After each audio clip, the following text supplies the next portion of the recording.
Baik, setelah kita yakin, maka langkah berikutnya Bapak Ibu apa? Bukan. Coba sekali lagi Ustaz Anas baca. Wahai orang-orang yang beriman. Oke, saya yakin Allah pasti nolong ya. Maka langkah berikutnya apa? Mohonlah pertolongan. Mohonlah. Berarti Bapak Ibu harus apa setelah yakin? Berdoa, tapi formatnya minta tolong. Ya Allah, tolong selesaikan masalah saya. Kenapa Bapak Ibu harus minta tolong sama Allah? Kenapa Bapak Ibu harus minta tolong sama Allah? Karena hanya Allah yang bisa menolong. Surat 3 ayat 160. Loncat dulu nanti balik lagi ke ayat ini. Surat 3 Al-Imran ayat 160. Ya. Jika Allah menolong kamu, maka tidak ada yang dapat mengalahkan kamu. Terus, tapi jika Allah membiarkan kamu atau tidak memberi pertolongan, maka siapa yang dapat menolongmu setelah itu? Kenapa kita harus minta tolong sama Allah? Karena hanya Allah yang bisa menolong. Jadi nanti pas Bapak Ibu punya masalah, itu yang pertama kali Bapak Ibu ingat apa? Masalahnya atau hanya Allah? Bapak Ibu ketika dikasih masalah biasanya ingat masalah atau hanya Allah? Ngapain ingat masalahnya? Bapak Ibu nanti pas punya masalah, dalam pikiran Bapak Ibu, wah ini kan hanya Allah yang bisa nolong. Maka saya ketika punya masalah, saya langsung minta tolong sama Allah. Karena hanya Allah yang bisa menolong menyelesaikan masalah saya. Paham ini Bapak Ibu nih? Jadi nanti Bapak Ibu pas dikasih masalah biasanya ingat masalah atau ingat Allah? Benar ini? Nggak ingat masalahnya? Suami nggak pulang-pulang, ibu ingat suaminya atau ingat Allah?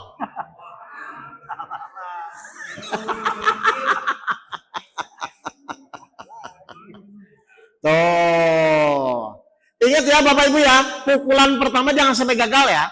Jadi pas Bapak Ibu dapat masalah, yang pertama yakin lalu ingat Allah. Ini hanya Allah yang bisa menyelesaikan. Berarti saya harus fokus mohon pertolongan Allah. Karena ingat Allah itu penting. Ingat Allah itu penting. Al-Baqarah 152. Surat 2 Al-Baqarah ayat 150. ingat Allah itu penting Bapak Ibu. Al-Baqarah 150. Maka ingatlah kepadaku, aku pun akan ingat kepadamu. Kita dulu yang ingat baru Allah yang ingat, atau Allah dulu yang ingat baru kita? Kira-kira manusia itu ingat Allah ketika tidak ada masalah atau banyak masalah? Jadi banyak masalah itu baik atau tidak? Kalau baik harusnya ibu bersyukur atau emosi? Semakin banyak masalah, harusnya semakin bersyukur. Makanya nyari masalah. Jangan Pak.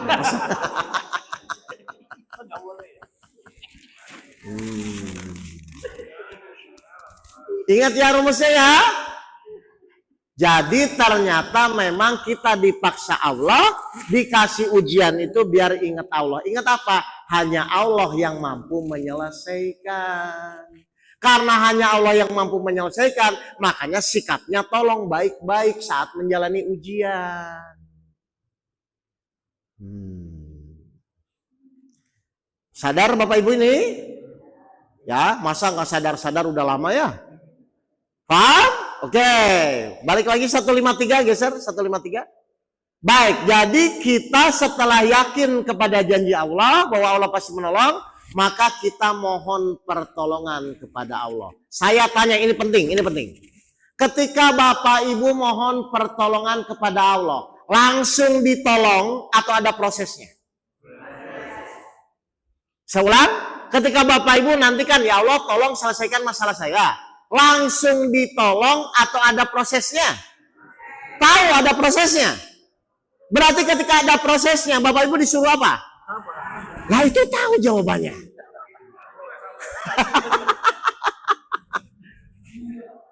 Loh kalau tahu ada prosesnya, kenapa bilang pengen cepet-cepet? Tuh, 16 ayat 1, loncat dulu ke sana, tapi balik lagi nanti ke sini. Surat 16 ayat 1. Kalau udah tahu ada prosesnya, kenapa kita cepat-cepat? Ketetapan Allah pasti datang. Pertolongan Allah, ketetapan Allah pasti datang. maka janganlah kamu meminta agar dipercepat datangnya. Jadi Allah nyuruh apa Ibu? Sabar. Berarti sabar itu paksaan atau kesadaran? Sabar itu paksaan atau kesadaran? Kenapa Bapak Ibu sadar harus sabar? Karena saya ingin ditolong Allah, maka dengan kesadaran saya harus sabar. Karena saya ingin sembuh, maka dengan kesadaran saya minum obat. Jadi minum obat itu kesadaran atau paksaan? Itu kalau dewasa. Kalau anak kecil?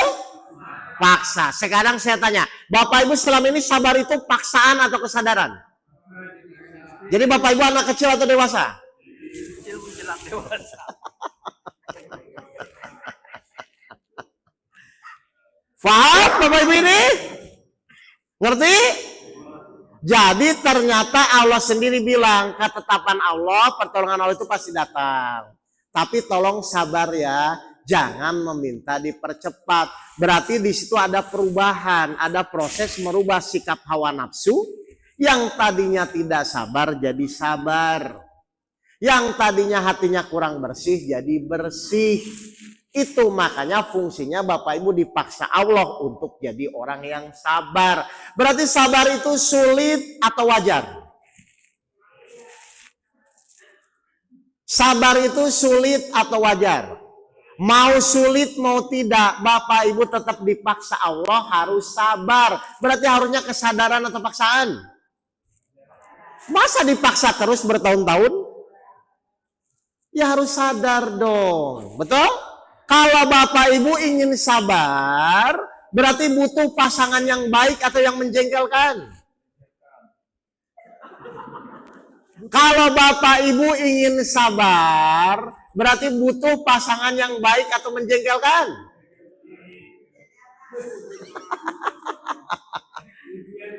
Nah iya mah, kalau pasangan Bapak Ibu soleh soleha, terus Bapak Ibu latihan sabar sama siapa?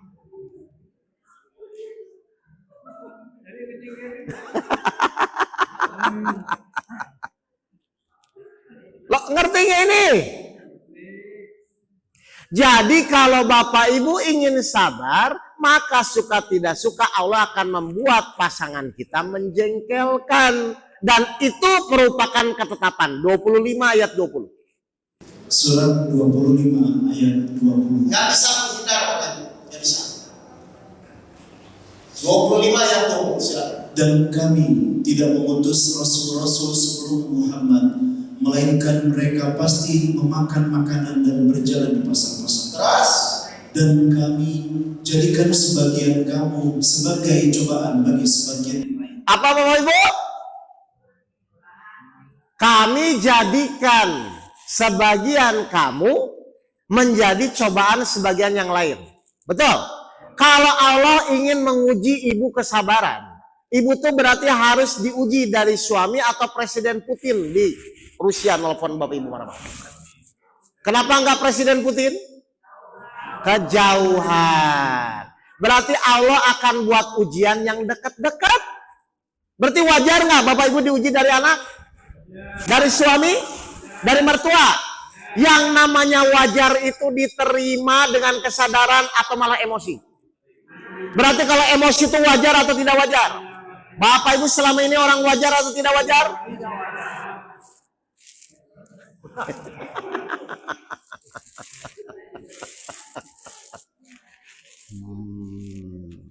Kena lagi. Salah. Jadi Bapak Ibu jangan kaget. Bapak Ibu akan diuji kesabaran dari mertuanya, dari anaknya, dari pembantunya, dari istrinya. Itu memang begitu. Kalau Bapak Ibu tidak mau diuji, silahkan cari dunia baru.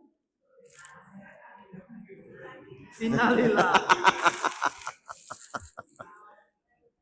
Jelas ya Bapak Ibu ya? Jadi nanti Bapak Ibu tenang. Oh ini saya diuji dari suami saya. Oh saya diuji dari istri saya. Enggak apa-apa memang begitu. Tinggal Bapak Ibu bagaimana bersikap sabar secepatnya agar Allah nanti membolak-balikan hati pasangannya. Jadi saya tanya dulu ya Bapak Ibu. Sebenarnya masalah Bapak Ibu itu apa sih? Nah, ternyata semua permasalahan intinya cuma satu, karena tidak sabar. Saya tanya, sebanyak apapun masalah Bapak Ibu, kalau sabar masalah atau tidak? Tidak. Mohon maaf, istri cerewet itu secara umum masalah atau tidak? Secara umum. Istri cerewet secara umum masalah enggak? Kalau Bapak sabar?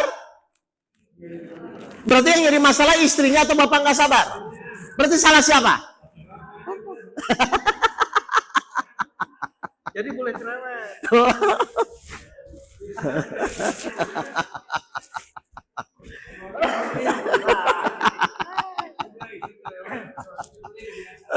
Nah, berarti istri cerewet, suaminya nyebelin itu wajar atau tidak? Wajar itu tinggal diterima atau perlu dipikir? Nih, contoh ya, ini wajar tuh gini Pak. Oke, wajar tuh begini Bapak Ibu, perhatikan. Kalau saya celupkan tangan ke air Pak, ini nih, saya celupkan tangan ke sini ya. Wajar nggak kalau basah? Perlu diperdebatkan atau diterima? Jadi wajar itu apa? Sesuatu yang nggak usah lagi diperdebatkan. Wajar nggak istri diuji dari suami? Ya sudah, ngapain diperdebatkan lagi, dijalani, diterima. Nah, kan wajar. Kecuali ibu diuji dari suami orang, itu baru nggak wajar. Nah, ini memang diuji dari suami.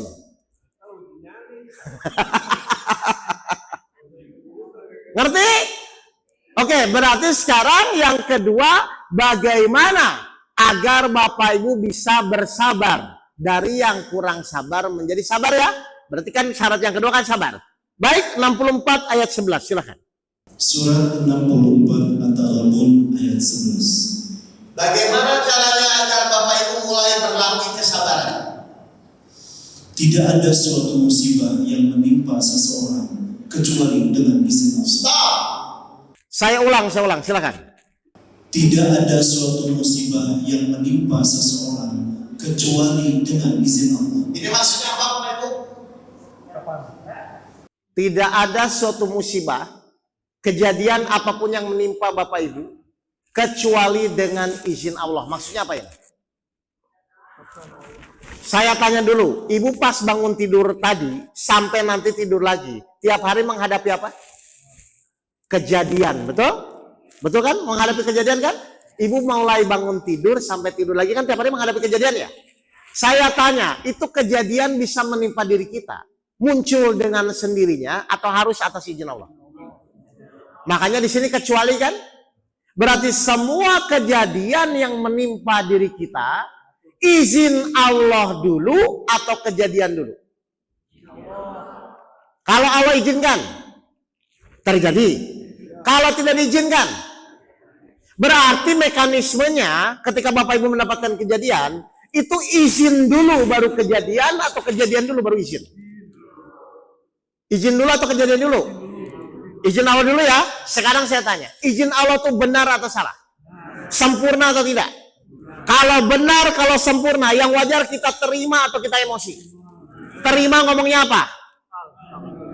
Berarti ketika ibu dimarah-marahin suami ngomongnya apa? Ketika bapak diomelin istri ngomongnya apa? Sudah, Bapak Ibu pasti jadi sabar.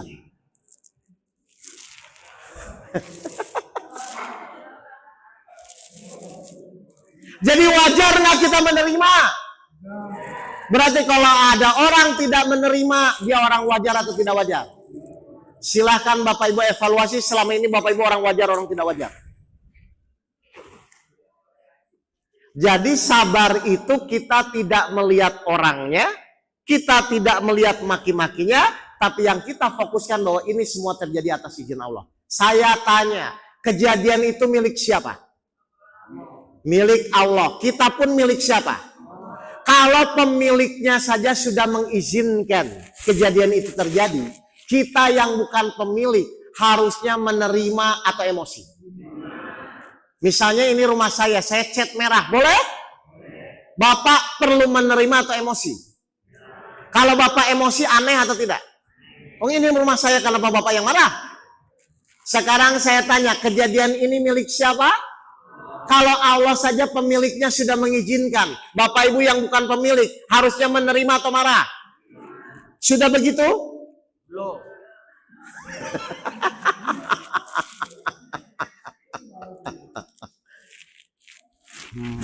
Jelas? Jadi sabar itu kita akan berlatih, kita tidak melihat kejadiannya, kita tidak melihat suami atau istrinya, tapi yang kita lihat adalah atas izin Allahnya. Dan ini perlu latihan. Gimana cara latihannya? Gampang. Ini saya ulang-ulang ya. Ustadz Anas bantu saya. Perhatikan, Bapak Ibu nanti latihannya gini di rumah ya. Gini. Ustadz Anas ini mau omelin saya, maki-maki saya. Misalnya Bapak pulang mancing kemalaman. Istri udah nunggu di rumah. Lalu istrinya marah-marah. Karena Bapak ingat ingin jadi orang sabar supaya ditolong. Berarti nanti ketika istrinya marah-marah, Bapak tuh fokus dengan omelan istri atau fokus melihat izin Allah? Nah, misalnya izin Allah di sini, izin Allah di sini. Berarti pas istrinya marah-marah, pikiran kita fokus ke dia atau digeser ke izin Allah? Geser. Ya Allah, karena Engkau mengizinkan, saya terima. Tapi pas diomelin jangan gini ya, jangan ya. Maksudnya pikirannya ini saya terima. Ngerti? Karena menghormati Engkau. Pengaruh nggak istri omelin? Istrinya ngamuk-ngamuk, lalu pikiran kita kan geser. Karena ini atas izin Allah, geser nih. Ya Allah, karena Engkau yang mengizinkan saya terima. Berarti pengaruh nggak dia maki-maki saya? Kenapa? Karena pikirannya sudah bergeser. Nah, selama ini yang membuat Bapak Ibu emosi, pas dimaki-maki, Bapak Ibu konsentrasinya aja ke izin atau ke istrinya? Istrinya. Latihannya Bapak Ibu ya. Tapi pas diomelin jangan begini ya, jangan ya. Matanya tetap berhadapan, tapi hatinya bilang, ya Allah saya terima. Hatinya yang di rumah. Kalau Bapak bisa menerima benar-benar atas izin Allah, langsung berdoa, innallaha ma'as-sabirin. Allah bersama, insya Allah dikabulkan. Maka ketika Bapak tetap terima karena izin Allah, tenang, Bapak langsung berdoa. Minta istri apa?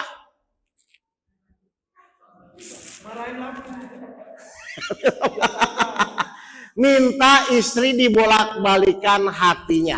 Bahkan kalau tidak minta pun Allah janji. Lanjut coba ayatnya 64 ayat 11. Lihat. Kalau Bapak tidak minta pun pasangan kita otomatis Bapak Ibu. Perhatikan. Ketika kita menerima kejadian atas izin Allah, lihat. Barang siapa beriman kepada Allah, niscaya Allah akan memberi petunjuk kepada hatinya. Bapak Ibu tidak minta pun Allah akan bolak-balikan hati pasangannya. Jadi cirinya Bapak Ibu sudah sabar apa? Pasangannya berubah. Akhlaknya pasangannya tetap itu. Jelas Bapak Ibu semua?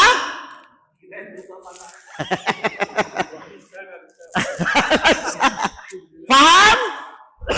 Baik. Iman sudah, sabar sudah. Kita masuk sholat, tapi kita break dulu ya, 5 menit ya. Assalamualaikum warahmatullahi wabarakatuh.